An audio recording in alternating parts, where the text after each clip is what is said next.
ओम श्री साई राम। साई प्रेम वाणी के हमारे आज के प्रसारण में आप सबका हार्दिक स्वागत है। आज हम आप सबके लिए लेकर आए हैं सुमधुर कार्यक्रमों की मनमोहक कड़ी। आज के प्रसारण में आप दिव्य संदेश कार्यक्रम के अंतर्गत भगवान बाबा द्वारा लिखित महाग्रंथ ध्यान वाहिनी का एक भाग एवं आदर्श जीवन आनंद उपवन कार्यक्रम में एक मधुर कथा वृत्तांत सुनेंगे। तो चलिए कार्यक्रम का शुभारंभ करते हैं।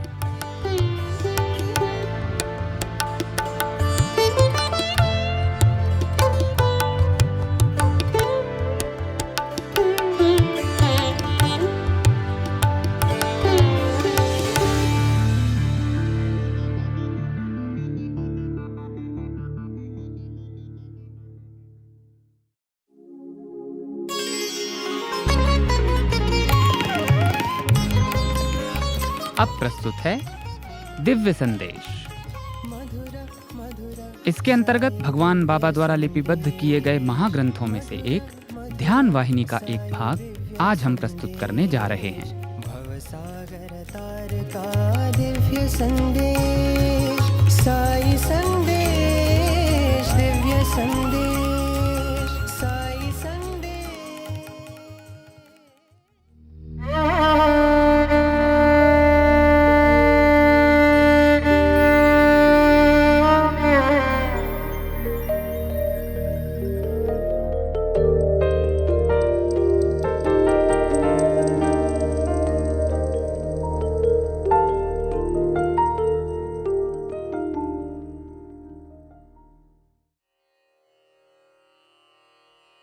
ध्यान वाहिनी अध्याय 1 प्रबोध 1।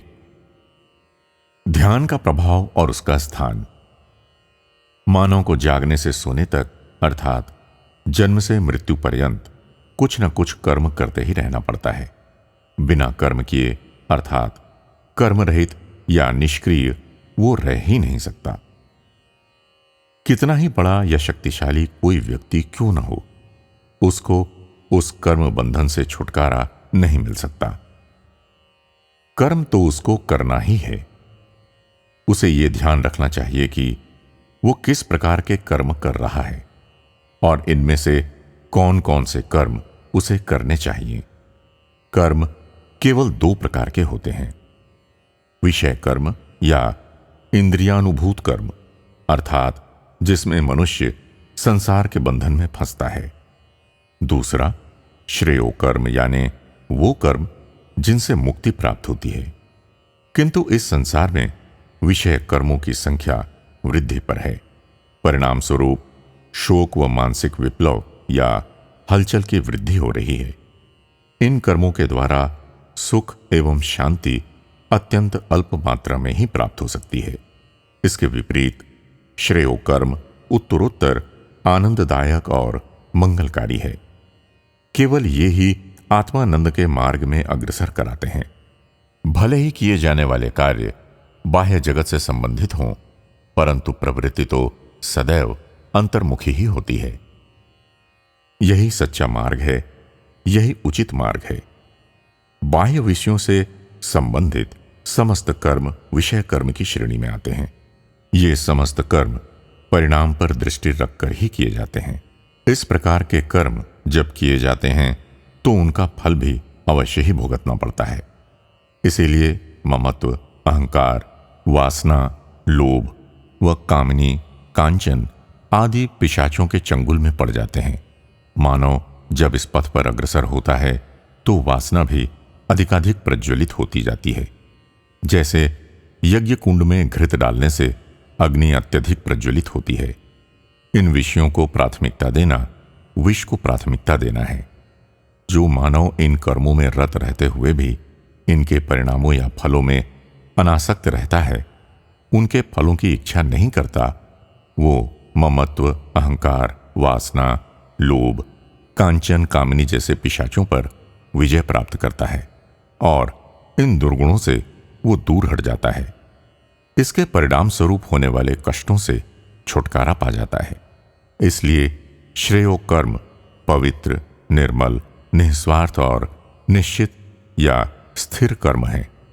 गीता में इसी निष्काम कर्म, फलासक्तिहीन कर्म का विस्तार पूर्वक वर्णन है। इसके साधन से सत्य, धर्म, शांति और प्रेम की वृद्धि होती है। यदि इस साधन के साथ साथ भगवान नाम का स्मरण, मनन व चिंतन भी प्रारंभ कर दिया जाए तो सोने में सुगंध हो जाती है। इस पथ के अतिरिक्त मानव को शांति और आनंद और कहां प्राप्त हो सकता है। इससे पूर्ण संतोष प्राप्त होता है।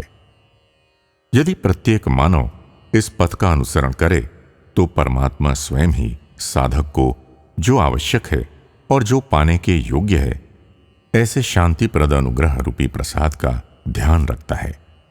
सर्व कर्म फल को सर्वेश्वर को अर्पण कर देना अत्यंत सुलभ पथ है, अमित सुखदायक है।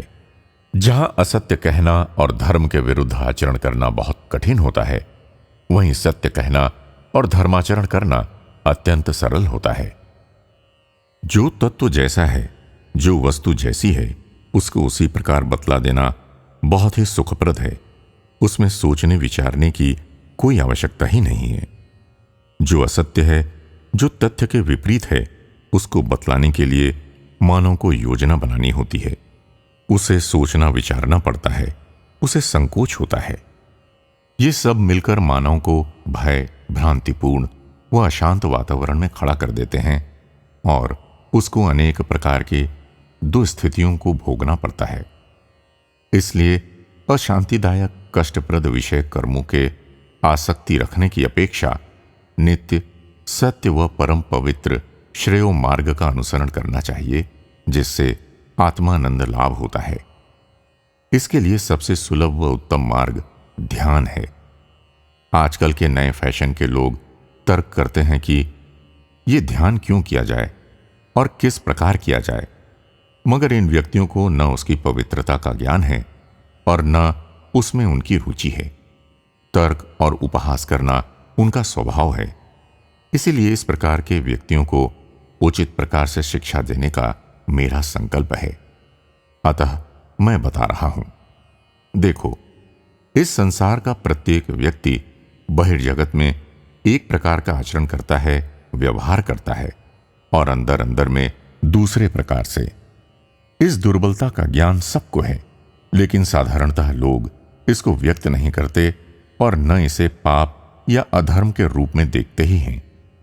यदि किसी के परिवार में मन मुटाव हो जाए तो जो थोड़ा सा सुख शांति उसे प्राप्त थी, उसका भी नाश हो जाता है। उसी प्रकार देह संबंधी कठिनाइयों व दुखों के आने से उसकी आंतरिक शांति व आनंद का नाश हो जाता है। मैं यहां इसको एक उदाहरण देकर समझाता हूं। मान लो एक बैलगाड़ी है। क्या ये अपने आप चल सकती है? नहीं। ये तभी चल सकती है जब इसमें 2 बैल जोत दिए जाएं। ये बैल तभी गाड़ी ठीक तरह खींच सकते हैं जब गाड़ी खींचने को निकाले गए हों, गाड़ी खींचने का अभ्यास कराया गया हो, तभी वो गाड़ी सुरक्षित रूप से अपने गंतव्य स्थान तक पहुंच सकती है। यदि ऐसा नहीं किया गया है और बैलों को गाड़ी खींचने के लिए निकाला नहीं गया है, या गंतव्य पथ पर कभी यात्रा न की हो, या गौशाला से कभी उनको बाहर नहीं निकाला गया हो और वे सदैव अपने खूंटे पर ही बंधे रहे हों तथा उसी के चारों ओर चक्कर काटते हों, तो गाड़ी को खतरा हो सकता है और वो अपने गंतव्य स्थान को नहीं पहुंच सकती। इसी प्रकार अंतःकरण भी अपने आप सतपथ पर अग्रसर नहीं हो सकता। इस गाड़ी को भी मानस या मन व बुद्धि रूपी 2 बैलों की आवश्यकता होती है। अंतःकरण रूपी गाड़ी में जब बुद्धि और मन रूपी बैलों को जोत देते हैं, तभी ये गाड़ी चल सकती है। इसके पहले बुद्धि और मन रूपी बैलों को उस रास्ते का भी ज्ञान होना चाहिए जिस पर चलकर अंतःकरण अपने गंतव्य स्थान निश्चित ग्राम को पहुंचना चाहता है। इस रास्ते का अभ्यास भी उनको कराना चाहिए, तभी ये गाड़ी अपने गंतव्य स्थान पर निश्चित और सुरक्षित रूप से पहुंच सकती है। यदि ऐसा नहीं है, यानी बुद्धि और मन रूपी बैलों को सत्य, धर्म, शांति और प्रेम रूपी पथों का जब ज्ञान ही नहीं है और इन पथों पर कभी चलने का अभ्यास भी नहीं कराया गया है, तो अंतःकरण रूपी गाड़ी को क्षति पहुंच सकती है।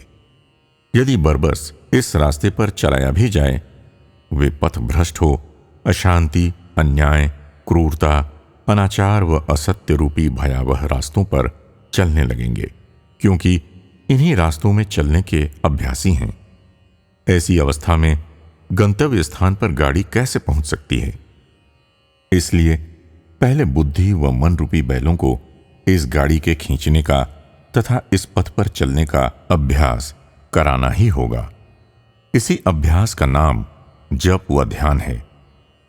जब जप व ध्यान की शिक्षा नहीं दी जाती है, तो अंतःकरण को, मन एवं बुद्धि को नियंत्रण में रखना अत्यंत दुष्कर हो जाता है और वो स्वयं पथभ्रष्ट होकर भागना प्रारंभ कर देता है। तब मानव निराशा और भ्रांति के चक्कर में पड़ जाता है। उस समय मानव के मन में जो परस्पर विरोधी अनेक कामनाएं उठती हैं, उनको शांत करना चाहिए, उन पर विजय पाना चाहिए, मन को एकाग्रता का अभ्यास कराना चाहिए। मानव जिस पथ पर चलना चाहता है, जिस लक्ष्य की पूर्ति चाहता है, जिसके लिए उसने योजना बनाई है, उस पथ की ओर, उस लक्ष्य की पूर्ति के लिए, उस निर्धारित योजना की सफलता के लिए उसे अपनी समस्त शक्ति एकाग्र करके प्रयास करना चाहिए। मानव जब ऐसा करता है, तब कोई ऐसी शक्ति नहीं है जो उसे पीछे धकेल सके।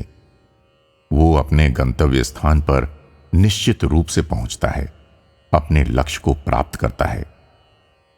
अनेक प्रकार के मार्गों की ओर आकर्षित होने वाले चंचल मन को ईश्वर नाम स्मरण में जब लगाया जाता है, तो अत्यंत विलक्षण परिणाम दृष्टिगोचर होते हैं। ताल यानी लेंस द्वारा सूर्य की किरणों को एकत्रित कर दिया जाता है, तो उनमें तुरंत जलाने की शक्ति आ जाती है। इसी प्रकार जब मन व बुद्धि और उनके अनेक प्रकार के विचारों को आत्मा रूपी ताल यानी लेंस द्वारा एकत्रित कर दिया जाता है, तब उन्हें आत्मशक्ति प्राप्त हो जाती है और वो समस्त दुर्गुणों को ध्वस्त कर देता है और सर्व संतोष निलय रूपी सर्वेश्वर ज्योति को दिखा देता है। इस संसार में चाहे कोई भी काम क्यों ना हो, कोई भी व्यापार क्यों ना हो, मानव अपनी एकाग्रता के द्वारा ही सफलता प्राप्त करता है।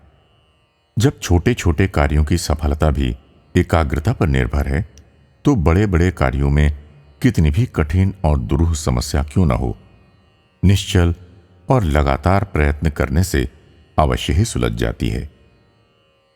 मानव के अंदर अनंत शक्ति छिपी हुई है। ऐसा कोई भी मनुष्य नहीं है जिसके अंदर ये शक्ति न हो, मगर दुर्भाग्यवश उससे अनभिज्ञ होने के कारण मानव गलत रास्ते पर जा रहा है। इसको जानने के लिए सत्पुरुषों का सत्संग, यत्नपूर्वक साधना तथा जप व ध्यान का अभ्यास नितांत आवश्यक है। घर में सब सामान विद्यमान है, लेकिन यदि भोजन बनाने की विधि अज्ञात है, तो सब सामान व्यर्थ है। इसी प्रकार मानव के अंदर समस्त शक्तियां उन्नति करने व जीवन यापन करने की छिपी है, लेकिन उनके प्रयोग से अनभिज्ञ होने के कारण मानव उनका उपयोग नहीं करता, उनको व्यर्थ ही जाने देता है। मानव को स्थूल दृष्टि से नाना प्रकार के रूप दिखाई पड़ते हैं। मानव को इनके मूलाधार परम शक्ति को खोजना चाहिए, पहचानना चाहिए। मन अति चंचल है, अनेक प्रकार से अनेक पथों पर भागता है, उसको एकाग्र करना ही ध्यान है। पवित्र परमात्मा के ध्यान से ही मन अपनी इंद्रिय विषय वासनाओं से मुक्ति पाता है। उस समय बुद्धि मानस को अपने अधिकार में ले लेती है और मन को आदेश देती है कि तुम सत्ताधारी परमेश्वर के ध्यान के सिवा और किसी का ध्यान या चिंतन मत करो। अपना निज स्वरूप जब ज्ञात हो जाता है, तब मानव क्षणभंगुर असत्य एवं दुख के जाल में नहीं फंसता है और तभी क्षेम, संतोष, आनंद और सत्य मार्ग की ओर बढ़ता है, अग्रसर होता है। कष्ट एवं दुखों का उस पर कोई प्रभाव नहीं पड़ता, क्योंकि प्रकृति और प्राण नाश रहित हैं ना? और इन दोनों के सम्मिलित स्वरूप से प्रत्येक विषय वस्तु का एक नया मूल्यांकन हो जाता है। इसी प्रकार ध्यान की सहायता से मन और बुद्धि रूपी साधनों से सच्चिदानंद स्वरूप परमात्मा का साक्षात्कार पाकर मानव जीवन तेजोमय हो जाता है। फल को पूर्ण रूप से खा लेने पर ही उसके स्वाद एवं गुण का ज्ञान प्राप्त होता है। इसलिए प्रत्येक मानव को आज से ही, इसी क्षण से ही ध्यान करना चाहिए। जब फल का आंशिक रूप से भी रसास्वादन हो जाता है, तब तर्क और संदेह की भावना अपने आप ही दूर हो जाती है और संतोष की प्राप्ति होती है। सक्रिय रूप से, संपूर्ण श्रद्धा से तथा संपूर्ण विश्वास के साथ अदम्य उत्साह से विधिपूर्वक ध्यान करना चाहिए। इस विधि से जब हम ध्यान करते हैं, तब इसके द्वारा सारे सुख और सब प्रकार की विजय तो प्राप्त होती ही है, अपितु परब्रह्म परमात्मा का साक्षात्कार भी प्राप्त हो जाता है। यह केवल वेदांत शास्त्र से ही नहीं, बल्कि प्रकृति शास्त्र से भी निकट रूप से संबद्ध है, किंतु इन दोनों के बीच में थोड़ी सी भिन्नता है। प्रकृति शास्त्रवेत्ता केवल भौतिक जीवन के विषयों में ही निमग्न रहते हैं और वेदांत शास्त्री जीव के सहज रूप में। मानव इन दोनों से ही निकट संबंध रखने वाला है ना? मानव यदि अपना अभ्यंतर एवं बाह्य दोनों जीवन तेजस्वी बनाना चाहता है, तो उसे ध्यान की साधना करनी चाहिए। यही सर्वश्रेष्ठ साधना है जो वो कर सकता है। ध्यान और उसका विधान। आसन पृथ्वी से कुछ ऊंचा होना चाहिए। 1 या 2 इंच ऊंचा होना पर्याप्त है। उस पर कुशासन, फिर मृगचर्म और फिर उस पर पतला सा एक सफेद वस्त्र बिछाना चाहिए। ध्यान करने के लिए इस आसन पर पद्मासन लगाकर बैठना चाहिए। दाहिना पैर बाईं जांघ पर और बायां पैर दाहिनी जांघ पर रखना चाहिए, किंतु आसन से संपर्क नहीं छूटना चाहिए। दोनों हाथों की उंगलियां एक दूसरे में फंसाकर हाथ लंबा करके सामने पृथ्वी पर रखना चाहिए। आंख या तो आधी खुली हो या संपूर्ण रूप से बंद होनी चाहिए। इसके बाद शरीर के प्रत्येक भाग की मानसिक मालिश करनी चाहिए।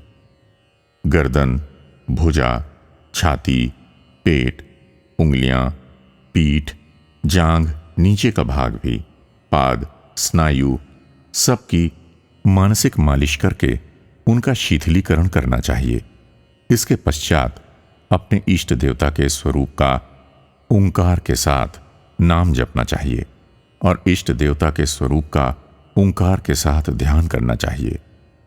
ऐसा करते समय मन में किसी भी प्रकार की भावना, कोप, ताप, दुख, चिंता, घृणा इत्यादि ध्यान में नहीं आनी चाहिए। यदि इस प्रकार के विकार ध्यान में आते हैं, तो ध्यान को उत्साह दिलाने वाली भावनाओं का स्मरण करना चाहिए। ये प्रारंभ में बड़ा कष्टप्रद प्रतीत होता है।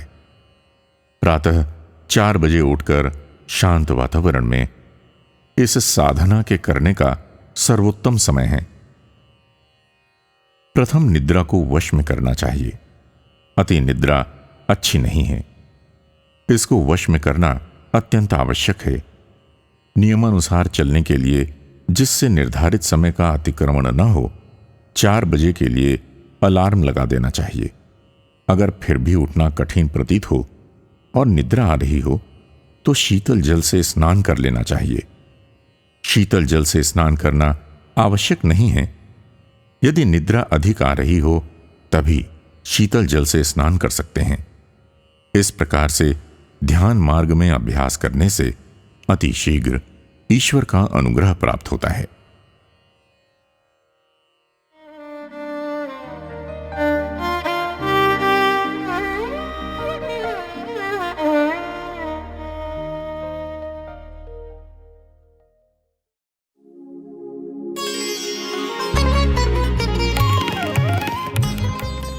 अभी आप सुन रहे थे दिव्य संदेश। मधुर मधुर आज आपने भगवान बाबा द्वारा लिपिबद्ध किए गए महाग्रंथों में से एक ध्यान वाहिनी का एक भाग सुना। भवसागर तार का दिव्य संदेश, साई संदेश, दिव्य संदेश, साई संदेश।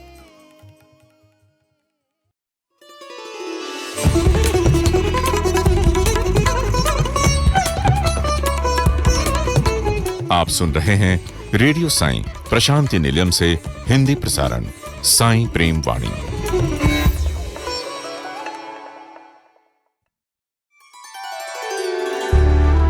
अब सुनते हैं आदर्श जीवन आनंद उपवन प्रोग्राम। आज इसके अंतर्गत हम कौन है ये साई विषय पर भगवान बाबा के जन्म जयंती समारोह के उपलक्ष्य पर सन 2021 में प्रस्तुत की गई विशेष वीडियो श्रृंखला का एक भाग प्रस्तुत करेंगे।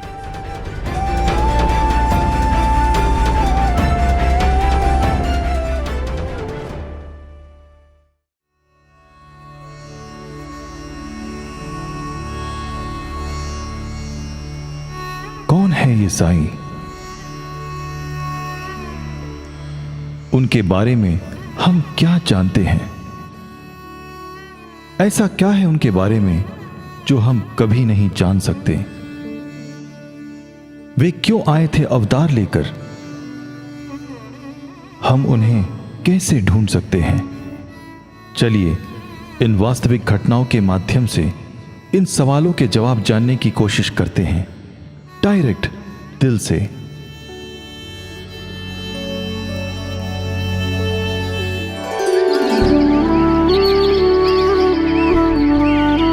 ప్రేమ స్వరూపులారా,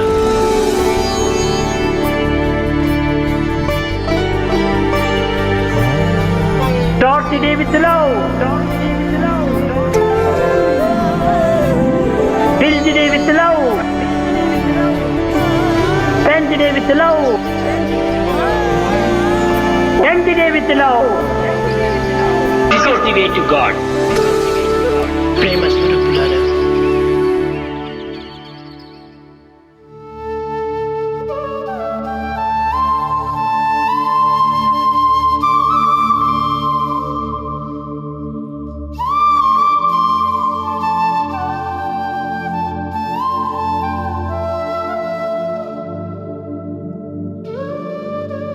Way back in 1990s, Swami called a group of doctors. That time I was working in General Hospital as an obstetrician gynecologist. सालों पहले 90 के दशक में स्वामी ने कुछ डॉक्टरों को बुलाया। तब मैं जनरल हॉस्पिटल के प्रसूति रोग विभाग में काम करती थी। मुझे भी इंटरव्यू के लिए बुलाया गया और मुझे स्वामी की चेयर के बाजू में बैठने का मौका मिला। स्वामी ने मेरी ओर देखा और मुझे देखते ही रहे। फिर कहा, अभी ही तुम 80 साल की लगने लगी हो। मैंने कहा, स्वामी मैं आपकी तरह नहीं हूँ जो हमेशा जवान ही दिखती रहूं। आपका तो यौगिक शरीर है। स्वामी ने अत्यंत गंभीरता से मेरी आंखों में आंखें डालकर पूछा, क्या मतलब? तुम मुझे शरीर ही मानती हो?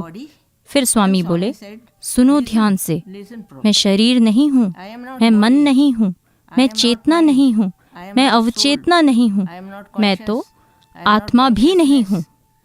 कान खोल के सुनो, मैं वही प्रत्यक्ष परमात्मा हूँ। ये कभी नहीं भूलना। That Paramatma, they should never forget till the end of your life. సామాన్యంగా ఈ రూపాన్ని చూసి మీరు కేవలం మానవత్వం కదా అని సహజంగా మీరు దీన్ని అలక్ష్యం చేస్తూ ఉండవచ్చును.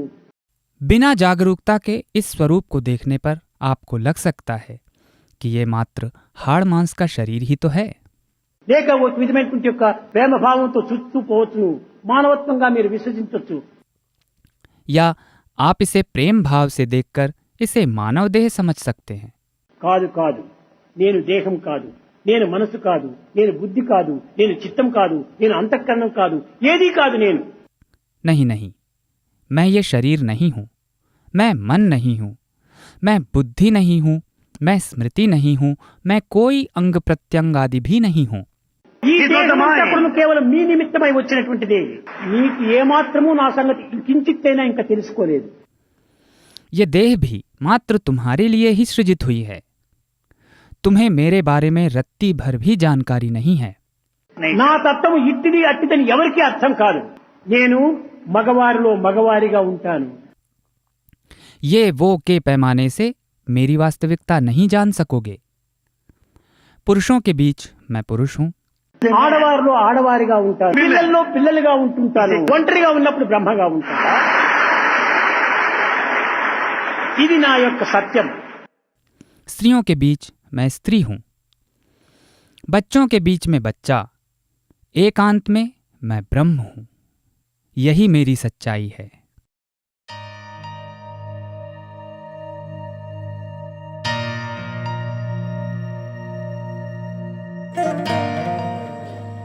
ओम श्री साई राम। जब विद्यार्थी अपनी पढ़ाई पूरी करके जब इस यूनिवर्सिटी से बाहर जाते हैं, कुछ विद्यार्थी स्वामी की आज्ञा के लिए यहीं प्रतीक्षा करते हैं।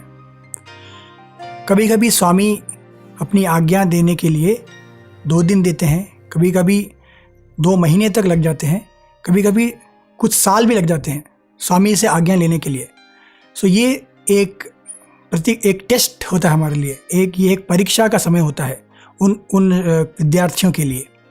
सो ऐसे ही एक बार जब हम सब विद्यार्थी स्वामी के लिए प्रतीक्षा कर रहे थे, स्वामी ने हमको इंटरव्यू के लिए बुलाया। इंटरव्यू के अंदर जब हम सब अंदर स्वामी के समक्ष जाके बैठे, 2 छात्र बाहर रह गए, हमारे 2 भाई बाहर रह गए। तो वो थोड़ा विलंब से आए। जब उन्होंने अंदर आने की कोशिश की, दरवाज़ा खोल के, स्वामी ने उनको देखा और गंभीर स्वर में बोला, इप्पुडु कादु तरवाता, मीन्स अभी नहीं, बाद में। सो वो बाहर चले गए। ये देख के जो हम सब अंदर बैठे थे, हमको थोड़ा बुरा लगा, क्योंकि हम सब एक साथ स्वामी के आज्ञा की प्रतीक्षा कर रहे हैं। 2 हमारे भाई बाहर रह गए हैं। स्वामी के सामने बैठ के स्वामी से वार्तालाप करने का, स्वामी की आज्ञा लेने का और स्वामी के ब्लेसिंग लेने का उनको मौका नहीं मिल रहा। उस मौके से वो वंचित रह गए हैं। ये सोच के हमको बहुत बुरा लगा। स्वामी जो सर्वांतर्यामी हैं, उनको ये बात समझ आ गई। उन्होंने हम सबको देखते हुए एक बात बोली। उन्होंने बोला कि ఎప్పుడు ఎవరికి ఏమి ఇవ్వాలో నాకు తెలుసునరా, प्रति लाइनों नाक तेलसुनो बोल के ऐसे स्वामी ने इशारा किया। इसका मतलब ये है कि कब किसको क्या देना है ये मुझे पता है। हर प्राणी का जो नियति है, हर प्राणी का जो भाग्य है, उसके बारे में मुझे पता है। तुम मुझे मत बताओ और इसके बारे में तुम सोचो भी मत। सो जब ये बात हमने सुनी स्वामी से, हमको लगा कि हम उस परब्रह्म स्वरूप के सामने बैठे हैं। ये एक चीज़ हुआ। उसके बाद कुछ देर के बाद हमारा एक भाई जो विद्यार्थी है हमारे साथ जो बैठा था उस कक्ष में, उसको बहुत बुरा लगा। वो थोड़ा रो दिया और स्वामी को उसने बोला, स्वामी हम आपके लिए इतने समय से प्रतीक्षा कर रहे हैं, आपके लिए इतनी प्रार्थना कर रहे हैं, लेकिन आपने हमको रिस्पॉन्ड नहीं किया। आपने हमसे बात करने का मौका ही नहीं मिला हमको, आपसे बात करने का, बोल के बहुत रो दिया वो। ये जब स्वामी ने देखा तो स्वामी थोड़े देर रुके, उसकी तरफ देखा और फिर बोला तेलुगु में, లోకాలు లోకాలు చూసుకోవాలి, అయినా మీ అదృష్టము మిమ్మల్ని పిలిచి మాట్లాడుతున్నాను। इसका मतलब मुझे इस सिर्फ ये भूलोक नहीं, पूरे जो भी भुवन ब्रह्मांड हैं, सारे भुवनों को मुझे देखना पड़ता है। फिर भी ये तुम्हारा सौभाग्य है कि तुमको बुला के तुमसे बात कर रहा हूँ। अभी हमने सुना, हमको लगा हम हक्के बक्के रह गए कि हम ये किसके सामने बैठे हैं। ये हम जो देख रहे हैं सामने, ये जो इतना सुंदर सा एक रूप है, ये जो रूप हमारे सामने है, ये अल्टीमेट रूप बोलते हैं हम, सुप्रीम रूप जो बोलते हैं, आदि पराशक्ति जो ललिता परमेश्वरी बोलते हैं हम, वो हमारे सामने बैठी हैं। ये हमको एहसास हुआ उस दिन। सो इसी के आगे जब हमको ये पता चला कि स्वामी जो हमारे सामने हैं, हमसे बात करते हैं, हमारे सामने हमको दर्शन देते हैं, ये कोई मामूली फिनोमेना नहीं है। ये अल्टीमेट अवतार पुरुष जो हमारे सामने हैं, उनके बारे में हमको ये बात एहसास हुआ हमको। तो उसके बाद जब भी स्वामी कुछ बोलते हैं हमसे, कुछ भी बोलते हैं, हमको ये सोचना चाहिए कि उसमें बहुत सारा गूढ़ अर्थ होता है। సర్వశక్తులు కూడా సాయిలో హస్తగతమైపోయినటువంటివి.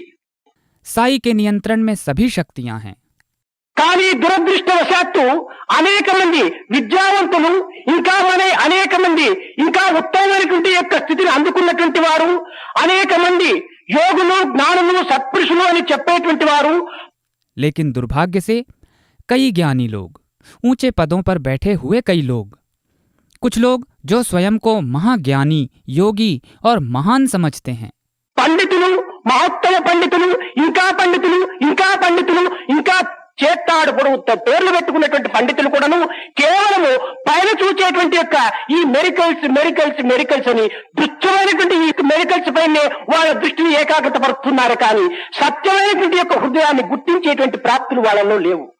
पंडित लोग, महापंडित लोग, उससे भी बड़े पंडित लोग और अनेकों उपाधियों से विभूषित पंडित लोग भी छोटे मोटे चमत्कारों में ही फंसे रह जाते हैं. కనుక దైవత్వాన్ని గుర్తించుకోవటము ఎట్టి వారికి కూడా సాధ్యం కానటువంటిది. और सच्चे हृदय को पहचानने का संकल्प नहीं रखते हैं, इसलिए दिव्यता का बोध किसी को भी नहीं हो पाता है. आदर्श जीवन आनंद उपवन प्रोग्राम के तहत अभी आप सुन रहे थे कौन है ये साई विषय पर भगवान बाबा के जन्म जयंती समारोह के उपलक्ष्य पर सन 2021 में प्रस्तुत की गई विशेष वीडियो श्रृंखला का एक भाग.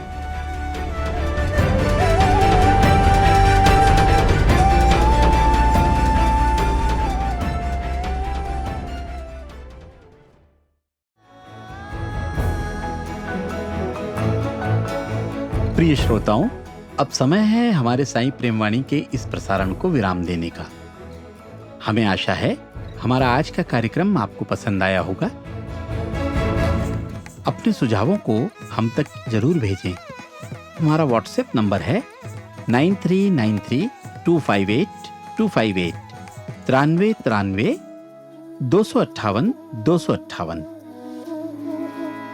हिंदी भाषा में हमारी ये सभी प्रस्तुतियां YouTube पर भी उपलब्ध हैं.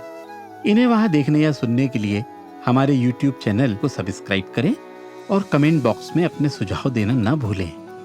हमें आपके सुझावों का इंतजार रहेगा. किसी ने कहा है कि सनातन साईं डगर को मजबूती से थामना है. सनातन साईं डगर को मजबूती से थामना है. मित्रों, अब इस दौर में बस ये हमारी साधना है. स्वामी से ये प्रार्थना है कि वे अपनी डगर से हमें बांधे रहें और हम सब साईं पथ पर चलते रहें. अगले प्रसारण में आपसे फिर मुलाकात होगी. तब तक के लिए आज्ञा दीजिए. धन्यवाद. सप्रेम साईं राम.